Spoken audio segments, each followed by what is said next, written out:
حکم بھی ہو سکتا تھا احمد اللہ، اللہ کی حمد کرو. باقی آگے سورۃ البقرہ میں آئے گا یا ایھا الناس اعبدوا ربکم، انسانیت اپنے رب کی عبادت کرو. اسی طرح فاتحہ کے شروع میں بھی کہا جا سکتا تھا انسانیت اللہ کی حمد کرو. اس کو سمجھنے کے لیے میں آپ کو آسان سی مثال دیتا ہوں. آپ میں سے کن کے بچے ہیں؟ اوکے، جن کے بچے ہیں، آپ نے اپنے بیٹے سے کہا بیٹا پانی لا دو، حکم دیا نا پانی لا دو. اب اس کے پاس اب دو اختیار ہیں، یا تو وہ لائے گا یا تو وہ لائے گا.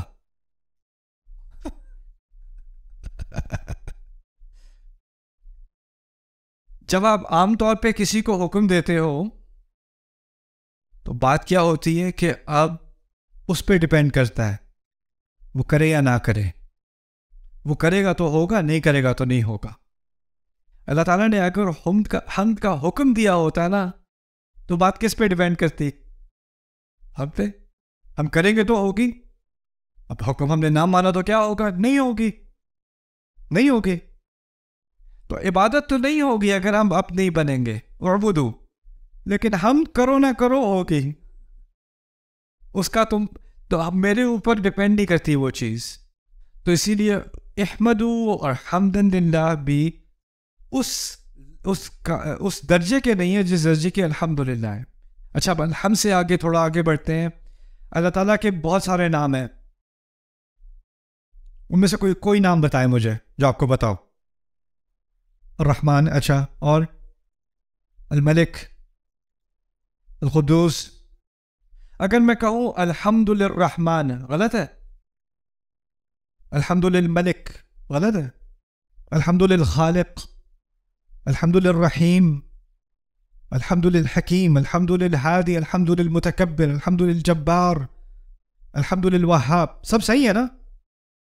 کیونکہ یہ تمام کس کے نام ہیں؟ اللہ تعالیٰ ہی کے نام ہیں. لیکن ان تمام ناموں میں سے اللہ تعالیٰ نے ایک نام کا اختیار کیا ہم کے ساتھ. الحمد للرحمن نہیں کہا. یہاں تک کہ اب اللہ کا لفظ نکال بھی دو نا تو عربی کے اعتبار سے بات پھر بھی سمجھ میں آ جائے گی. الحمد لرب العالمین الرحمن الرحیم مالک یوم الدین. اللہ کا لفظ میں نے نکال دیا، بات پھر بھی سمجھ میں آ رہی ہے. تو اللہ کے نام کا لفظ یہاں پر اس کا کیا فائدہ ہے یہ سمجھنے کی کوشش کریں. پہلی بات، جب کسی سے آپ کا تعارف ہوتا ہے نا، پہلی بات کیا ہوتی ہے؟ نام. نام. بعد میں آپ کے بارے میں تفاصیل. پہلی چیز اللہ تعالیٰ نے اپنے نام کا ذکر کیا کیونکہ فاتحہ قرآن میں فاتحہ اللہ تعالیٰ سے خود تعارف ہے.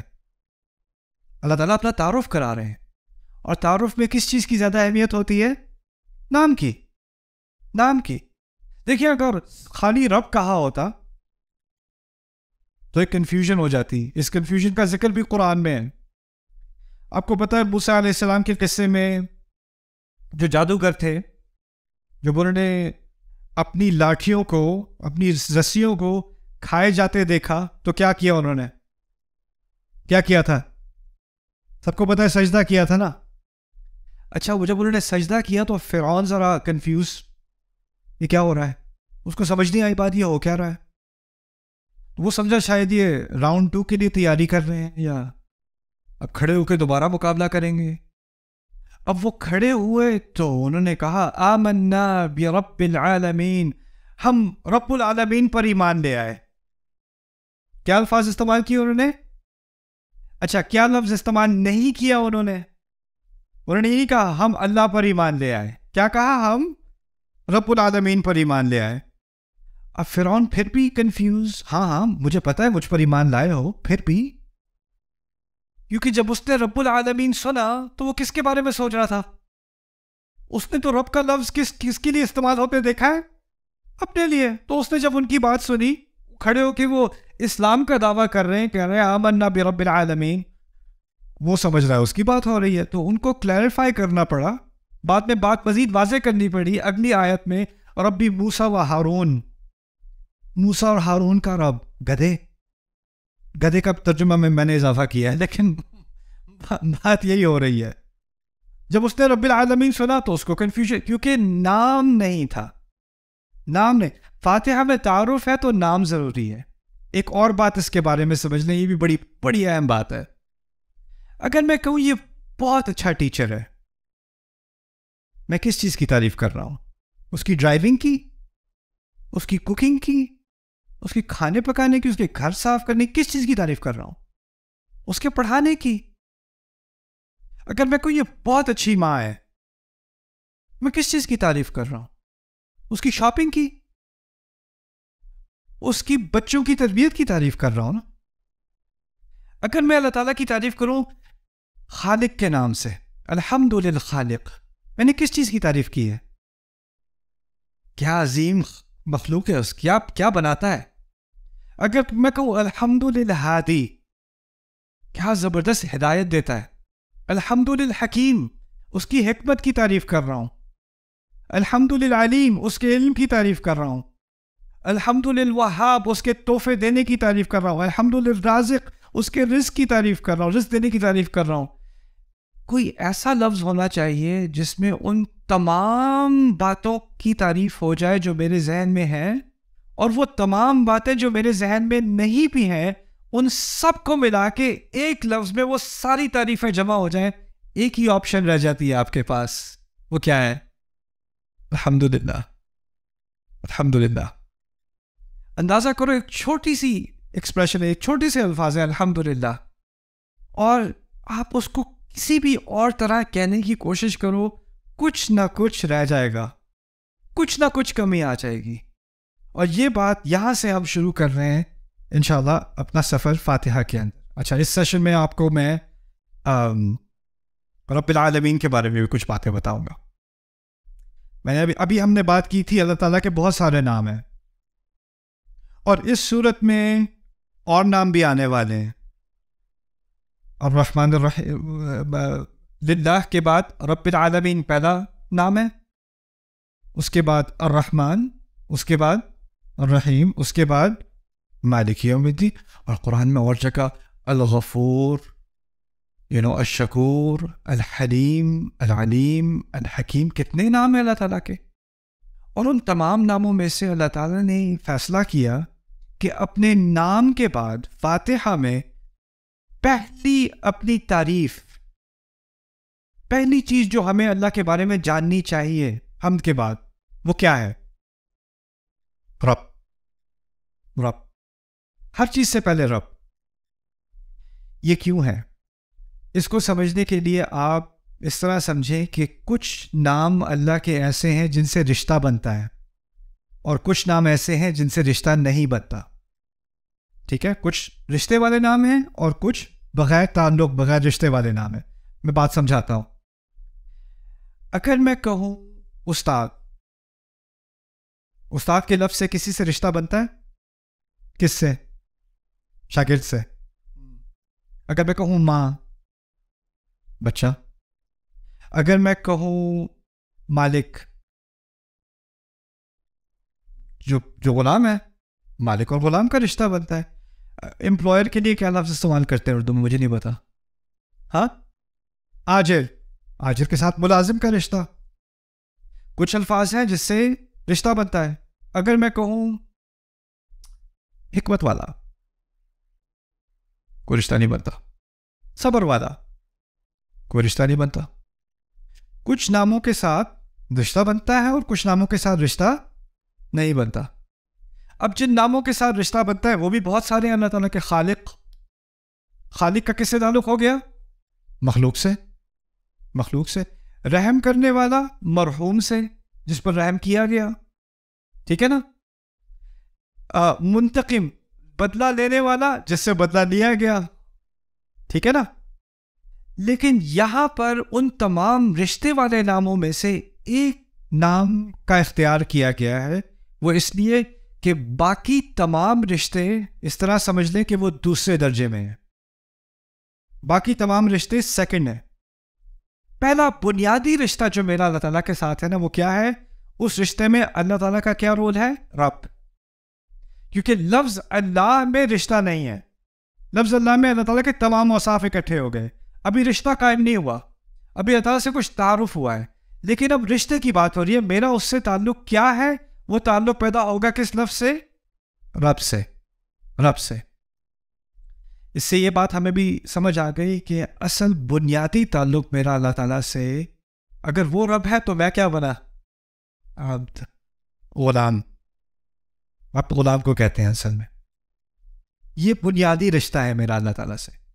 باقی تمام رشتے، وہ رحم کرنے والا ہے، میں رحم لینے والا ہوں، وہ رزق دینے والا ہے، میں رزق لینے والا ہوں، وہ مغفرت کرنے والا ہے، میں مغفرت لینے والا ہوں، یہ سارے رشتے دوسرے درجے میں ہیں، اور یہ سارے رشتے ہو ہی نہیں سکتے جب تک کہ بنیادی رشتہ نہ ہو۔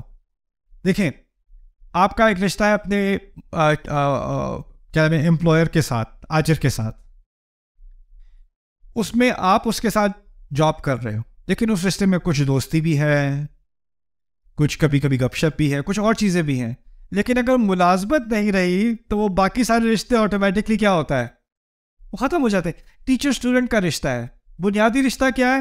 اس نے سکھانا ہے، اس نے سیکھنا ہے، اس کے علاوہ اس میں شفقت بھی ہے، اس میں کچھ ہنسی مذاق بھی ہے، اس میں اور چیزیں بھی ہیں، لیکن اگر وہ بنیادی رشتہ نہیں رہا تو وہ باقی ساری چیزیں بھی، اس کی کوئی بنیاد نہیں رہتی نا۔ اسی طرح اللہ تعالیٰ کا جو ہمارے ساتھ رشتہ ہے اس کی بنیاد ہے کہ وہ رب ہے اور میں کیا ہوں؟ آپ۔ اب جب تک آپ رب کو نہیں سمجھیں گے، یعنی آپ رشتے کی ایک طرف کو نہیں سمجھیں گے، آپ کو دوسری طرف سمجھ نہیں آئے گی۔ لیکن کسی بھی رشتے میں، جیسے اگر ٹیچر ہوتا ہے، کلاس کے پہلے دن آ کے سمجھاتا ہے، دیکھو میں ایک مختلف قسم کا ٹیچر ہوں، میری توقعات یہ ہیں، میں ایسے ایسے قسم کا ٹیچر ہوں، ہوتا ہے نا؟ اور آپ کی زندگی میں آپ کو مختلف قسم کے عذاب، ٹیچر ملے ہوں گے، اور ہر ٹیچر کی الگ پرسنالٹی ہوتی ہے کہ نہیں؟ وہ آپ کو سمجھاتا ہے کہ اس کی توقعات کیا ہیں، اس کی کلاس کیسے ہوگی، اس میں کیسا بیہیو کرنا ہے، کیا اس کی ایکسپیکٹیشنز ہیں۔ ایک ہی سیمسٹر میں، پہلے سیمسٹر میں کالج میں میرے 2 پروفیسر تھے، بالکل ایک دوسرے سے بالکل متضاد۔ ایک پہلے دن آ کے کہتا ہے تم سب کو میں نے اے دینا ہے، پہلی بات اس نے کی، تم سب کو میں نے اے دینا ہے، تم فکر ہی نہ کرو، بس تھوڑے سے کام، بہت ہی آسان کام تمہیں کرنے ہوں گے اور اے تمہارا ہے۔ شروع سے انکریج۔ اگلی کلاس میں گیا، شروع میں آ کے کہتا ہے تم میں سے اکثریت فیل ہوگی، شروع سے جس نے ابھی سے اپنے آپ کو بچانا ہے وہ بھی دروازہ ہے، اس کو ریفنڈ کلاس کا مل سکتا ہے، وہ بھی جا سکتا ہے، لیکن تم سے اکثریت میں بتا رہا ہوں تم لوگ فیل ہو گئے، شروع سے اس نے کہہ دیا۔ اب رب کے بارے میں، رب کا ترجمہ کسی کو پتا ہے؟ مسئلہ یہ ہے کہ اگر اردو میں رب کا ترجمہ مالک برا نہیں ہے، لیکن ایک آیت چھوڑ کے مالک کا لفظ دوبارہ بھی تو آنے والا ہے نا، مالک یوم الدین، تو عربی میں تو رب اور مالک میں فرق ہو گیا کہ نہیں؟ تو اب اس فرق کو تو سمجھنا ضروری ہو گیا ہمارے لیے، ہے نا؟ تو آپ رب کو اچھی طرح سمجھ لیں۔ رب کے لیے 5 معنی ذہن میں رکھنے پڑیں گے، یا آپ کو ذہن میں یاد کرنے پڑیں گے، بعد میں ٹیسٹ کروں گا آپ سے۔ رب کا پہلا معنی ہے مالک، مالک۔ دوسرا معنی ہے، عربی میں بتا رہا ہوں، اردو میں ترجمہ بعد میں کریں گے، عربی لفظ سیکھ لیں تھوڑے سے۔ پہلا لفظ کیا ہے؟ مالک۔ دوسرا لفظ ہے سید، سید۔ یہ اردو والا سید نہیں ہے، سید صاحب۔ سید عربی میں کہتے ہیں سردار کو، سردار کو، جس کی اتھارٹی ہوتی ہے نا۔ پولیس والا جب آپ کو روکتا ہے نا تو اس وقت وہ سید ہوتا ہے۔ جب کورٹ میں آپ ہوتے ہیں اور جج بیٹھا ہوتا ہے نا تو اس وقت جج کیا ہوتا ہے؟ سید ہوتا ہے۔ حکمران بھی ایک طرح کا سید ہوتا ہے، قبیلے کا جو بڑا ہوتا ہے وہ بھی سید ہوتا ہے، گھر کا بڑا بھی سید ہوتا ہے۔ تو سید اس کو کہتے ہیں جس کی کوئی نہ کوئی سربراہی ہو، اس کی اتھارٹی ہو، ٹھیک ہے نا؟ پہلا معنی کیا تھا؟ مالک۔ دوسرا کیا تھا؟ سید۔ اور سید کے معنی سربراہ، سربراہ یا سرکار، اوکے۔ تیسرا معنی ہے منعم، منعم، منعم، انعام دینے والا، تحفے دینے والا، اس طرح سمجھ لیں، تحفے دینے والا۔ یہ بہت اہم لفظ ہے کیونکہ اس سے بات واضح ہوتی ہے کہ رب آپ کو وہ نہیں دیتا جس کے آپ مستحق ہوتے ہو۔ مستحق ہوگے تو اجرت دے گا، اجرت دی جاتی ہے ملازم کو، کیونکہ ملازم اپنے آجر کو، اپنے امپلائر کو ٹائم دیتا ہے، محنت دیتا ہے، اور اس کے جواب میں، اس کے عوض میں اس کو اجرت دی جاتی ہے. لیکن رب آپ کا مالک ہے، کیونکہ وہ مالک ہے، آپ کا کوئی حق ہے ہی نہیں. وہ آپ کا پورا سربراہ ہے، سید ہے، آپ کے کوئی رائٹس ہیں ہی نہیں. تو جب وہ کچھ دے گا تو وہ سیلری نہیں دے گا، پیمنٹ نہیں دے گا، اجرت نہیں دے گا. کیا دے گا؟ انعام دے گا. سو وہ منعم بن گیا، تحفے دینے والا. جو کچھ دے گا وہ تحفہ ہوگا. نہیں دے گا تو میں کمپلین نہیں کر سکتا. دیکھیں، آپ کا امپلائر آپ کو نہیں دے گا نا آپ کا پے چیک، تو آپ کمپلین کر سکتے ہو کیونکہ آپ کی ایک ارینجمنٹ ہے. لیکن رب جب دے گا تو شکر، نہیں دے گا تو میں پوچھنے والا کون ہوں؟ میرا تو ہے ہی نہیں وہ منعم. کتنے ہو گئے؟ 3 ہو گئے. اچھا، چوتھا المربی. المربی عربی کا لفظ، دوبارہ مالک، سید، منعم اور پھر مربی. مربی کہتے ہیں عربی میں جو پودے کو اگاتا ہے نا، اسے مربی کہا جاتا ہے. اوکے، جو باغبان ہوتا ہے نا اسے بھی مربی کہتے ہیں. کسان کو بھی مربی کہتے ہیں. کیوں؟ وہ پودے کا بہت باریک خیال کر کے، اس کے ارد گرد کے کیڑے وغیرہ ہٹا کے، اس پر جتنا پانی چاہیے اس سے کم زیادہ نہ ہو، اور اس کو زیادہ آندھی نہ آ جائے، بہت زیادہ تیز دھوپ نہ آ جائے، ان سب چیزوں سے بچا کے جب وہ پودے کی نشو نما کر رہا ہوتا ہے، اس وقت اس کو مربی کہا جاتا ہے. یہی لفظ اللہ تعالیٰ نے والدین کے لیے استعمال کیا ہے کہ وہ بچوں کی تربیت کرتے ہیں. تربیہ مربی سے نکلا ہے. تربیت یعنی جس طرح پودے کو اگایا جاتا ہے، اسی طرح بچے کا خیال بہت باریک طریقے سے کیا جاتا ہے. رب کے معنی میں مربی بھی ہے.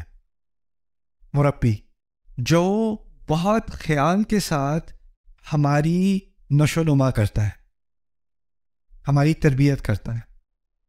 تربیت کا لفظ صرف اخلاق کے لیے نہیں، ہمارے ہاں تو اخلاق کے لیے استعمال ہوتا ہے. اس کی تربیت اچھی ہے، اس کی تربیت خراب ہے. تربیت کا لفظ اصل میں عربی میں گروتھ کے لیے ہوتا ہے. کسی چیز کو اگا رہے ہوں گے نا آپ بڑے ہو رہے ہیں، آپ کی قوت میں اضافہ ہو رہا ہے، آپ کی عقل میں اضافہ ہو رہا ہے، آپ کی صلاحیت میں اضافہ ہو رہا ہے، وہ سب تربیت کہا جاتا ہے اس کو. اب کتنے نام ہو گئے؟ 4. اب آخری نام قیم. القیم. القیم آسان لفظ ہے، قائم رکھنے والا.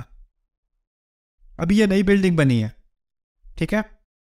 بلڈنگز کے ساتھ کیا ہوتا ہے کہ کچھ عرصہ گزر جاتا ہے تو اس کو آپ کو مینٹین کرنا پڑتا ہے.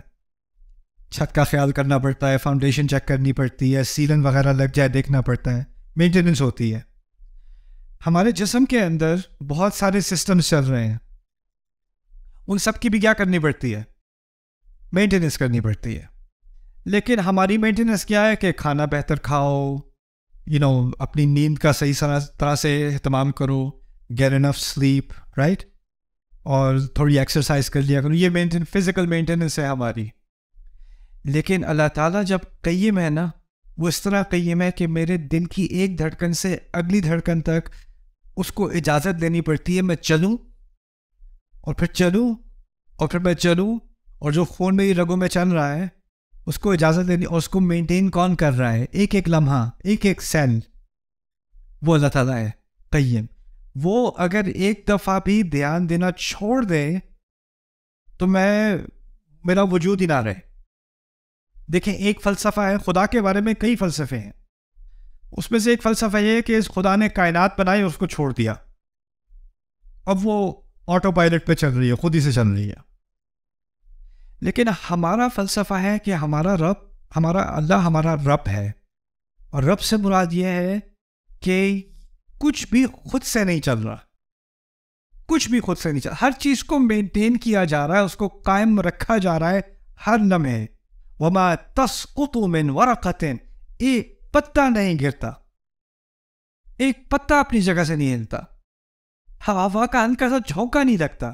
ایک ایک سیل میرے جسم کا وہ تمام مینٹین کیے ہوئے ہیں. یہ ہے القیم. یہ صرف لفظ تھا کیا؟ رب. اب اس سے میرا اور اللہ کا کیا تعلق بنا؟ اب اس کو سمجھ لیں. اب آپ کا ریویو ہوگا. پہلی چیز کیا تھی؟ اوکے، ہم بھی کچھ چیزوں کے مالک ہوتے ہیں کہ نہیں؟ ہوتے ہیں نا. اچھا, اگر آپ کسی چیز کے مالک ہو تو کیا یہ لازمی ہے کہ آپ کی پوری اتھارٹی ہے اس کے اوپر, آپ اس کے سردار بھی ہو؟ جیسے فرض کریں آپ گاڑی کے مالک ہیں, کیا یہ ممکن ہے کہ آپ جیسے چاہیں گاڑی چلائیں؟ ایسا تو نہیں ہے.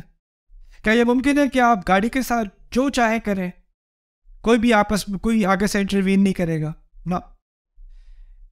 آپ میں سے کچھ ہوم اونر ہیں, آپ نے گھر لیا ہوا ہے, کیا یہ ممکن ہے کہ آپ گھر میں جو تبدیلی لانا چاہیں لائیں؟ یا حکومت پیچھے سے آ جاتی ہے, یا سوسائٹی آ جاتی ہے, کہتے ہیں یہ نہیں آپ کر سکتے, یہ کلر آپ نہیں یوز کر سکتے, یہ آپ باہر ایسے نہیں کر سکتے. کچھ ریسٹرکشن ہوتی ہے کہ نہیں؟ آپ اون کرتے بھی ہو لیکن پھر بھی آپ کے کوئی ریسٹرکشن ہوتی ہے, نہیں؟ تو آپ مالک تو ہو, سید نہیں ہو. ہوتا ہے کہ نہیں؟ اور کبھی کوئی سید ہوتا ہے لیکن مالک نہیں ہوتا, وہ تو واضح ہے. تیسرا نام کیا تھا مالک اور سید کے علاوہ؟ اچھا, کیا یہ ممکن ہے کہ آپ کسی چیز کو اون کرتے ہو, آپ کی پراپرٹی ہے, لیکن آپ اس کا خیال نہیں کرتے؟ کبھی ہوتا ہے؟ کسی کا باغ ہے, اس نے چھوڑا ہوا ہے. کسی کی گاڑی ہے, اس کا خیال نہیں کر رہا. کسی کی سائیکل ہے, باہر بارش میں زنگ لگ رہا ہے اسے. ہوتا ہے کہ نہیں؟ یعنی آپ اون تو کرتے ہو لیکن آپ اس کو قائم نہیں رکھ رہے. یا آپ اون تو کرتے ہو لیکن آپ نے اس کی تربیت کا کوئی اہتمام نہیں کیا, اس کو مینٹین نہیں کیا, اس کو ڈیولپ نہیں کیا. ہوتا ہے کہ نہیں؟ اللہ تعالیٰ صرف ایسا رب نہیں ہے جو اون کرتا ہے, یعنی اس کی ملکیت تو ہے لیکن پھر اس نے چھوڑ دیا. مالک ہونے کے بعد مربی, سید, منعم, قیم, اور یہ ساری چیزیں ملا کر کیا لفظ بنا؟ رب. بھاری لفظ ہے, بھاری لفظ ہے. لیکن اس کی بنیاد اس طرح سمجھ لیں کہ ایک عربی میں جب کسی لفظ کے کئی معنی ہوتے ہیں نا, تو ایک ہوتا ہے بنیادی معنی اور پھر باقی اس کے دوسرے درجے میں معنی ہوتے ہیں. تو بنیادی معنی پھر بھی مالک کا ہے, اور اس کے ساتھ یہ جو باقی چار ہیں نا, اس کے ساتھ لگے ہوئے ہیں, لیکن اس سے بنیادی معنی میں فرق نہیں آتا. بنیادی معنی پھر بھی کیا ہے؟ مالک کا. یہ